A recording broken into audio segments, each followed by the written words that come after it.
सभापति महोदय, आज दुनिया एक नए जल विभाजक पर खड़ी है। हम सब देख रहे हैं कि दुनिया दूरगामी परिवर्तनों में से होकर गुजर रही है।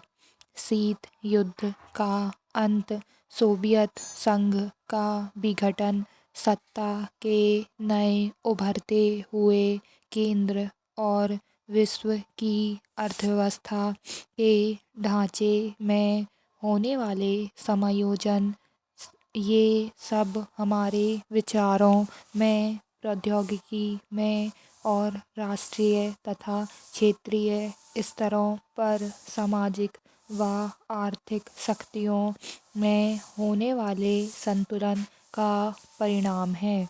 मुझे लगता है कि ये सब परिवर्तन निश्चित रूप से सभी राष्ट्रों को समृद्धि की ओर ले जा रहे हैं और समय पाकर सभी राष्ट्र समान रूप से सत्ता का उपभोग करेंगे।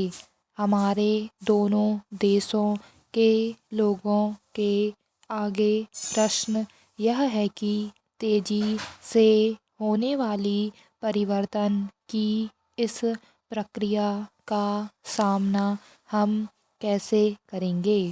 बदलती हुई अंतर्राष्ट्रीय परिस्थिति के इस नाजुक मोड़ पर विश्व पर प्रभाव डालने वाले दबावों और बदले हुए दृष्टिकोण के संदर्भ में शांति, सुरक्षा और विकास के बुनियादी प्रश्नों पर विचार किया जा रहा है।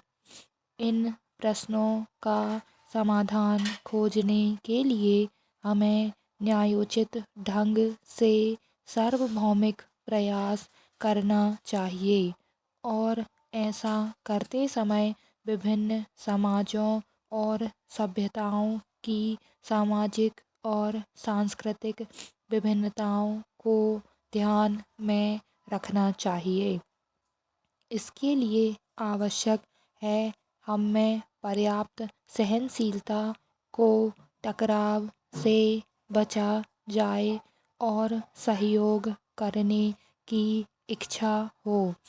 यह काम सरल बिल्कुल नहीं है, परंतु किसी भी प्राचीन सभ्यता की कसौटी यही होती है कि अस्तित्व और प्रगति के लिए नए और उचित तरीकों से ऐसा करके दिखाए और ऐसा करते समय उन बुनियादी मूल्यों को बरकरार रखा जाए जिनसे जीवन को वैभवशाली ढंग से व्यतीत करने और केवल जीने के लिए जीने के वास्तविक अंतर का पता चलता है। एक सार्वभौमिक दृष्टिकोण अपनाने की आवश्यकता पर जोर देने की आवश्यकता नहीं है। मोटे तौर पर आज विश्व में राजनीतिक दृष्टि से तो सब देश अलग अलग इकाइयाँ हैं, परंतु आर्थिक दृष्टि से कई देश आपस में जुड़े हुए हैं। इसलिए विश्व में मानवता के सम्मुख उपस्थित कोई भी बड़ी समस्या क्षेत्रीय या उपक्षेत्रीय आधार पर हल नहीं की जा सकती जब तक कि वह सार्वभौमिक प्रयास का एक अभिन्न अंग न बने। शांति, निरस्त्रीकरण, पर्यावरण, सतत विकास, इन सब के लिए एक विश्वव्यापी दृष्टिकोण और विश्वव्यापी संदर्भ की आवश्यकता है।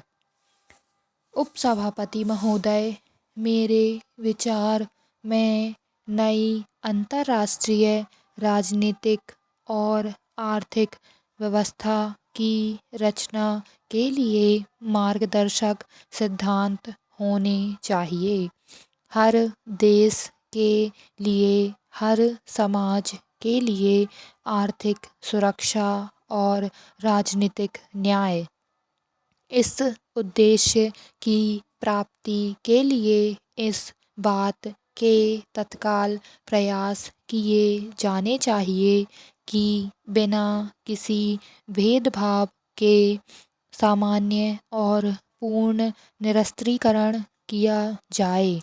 अंतर्राष्ट्रीय समुदाय को इस दिशा में तत्काल सहयोगपूर्वक ऐसे कदम उठाने चाहिए जिससे पर्यावरण में पारिस्थितिक संतुलन स्थापित हो, मानवीय अधिकारों को पल्लवित किया जाए और सुरक्षित किया जाए।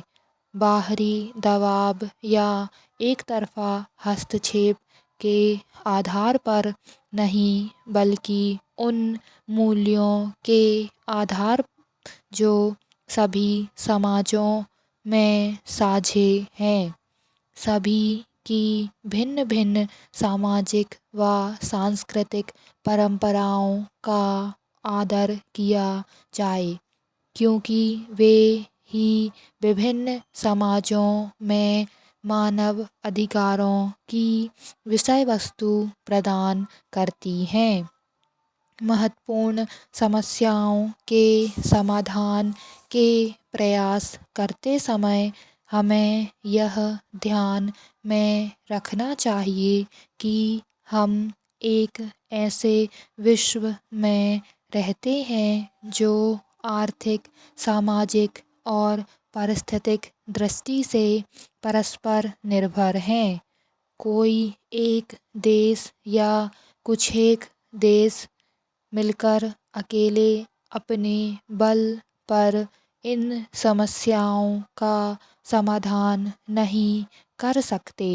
हमारी आवश्यकता यह है कि हमारा दृष्टिकोण ऐसा हो जिसमें अलग अलग परिप्रेक्ष्यों, विभिन्न आवश्यकताओं और विभिन्न विचारधाराओं में सामंजस्य स्थापित किया जा सके। हम दोनों देशों के संबंध अभी हाल तक कुछ बातों को लेकर सामान्य ढंग से नहीं थे।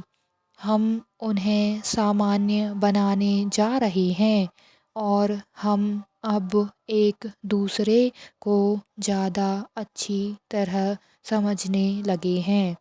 हमने पिछले 5 वर्षों में दोनों देशों की सरकारों, नेताओं और लोगों के बीच समझबूझ बढ़ाने और संपर्क स्थापित करने की दिशा में कुछ कदम उठाए हैं।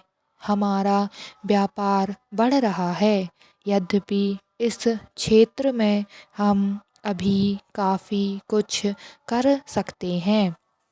पिछले वर्ष से हमने सीमा व्यापार शुरू कर दिया है, जिससे दोनों देशों के आम आदमी को लाभ होगा, पर यह मामूली शुरुआत है।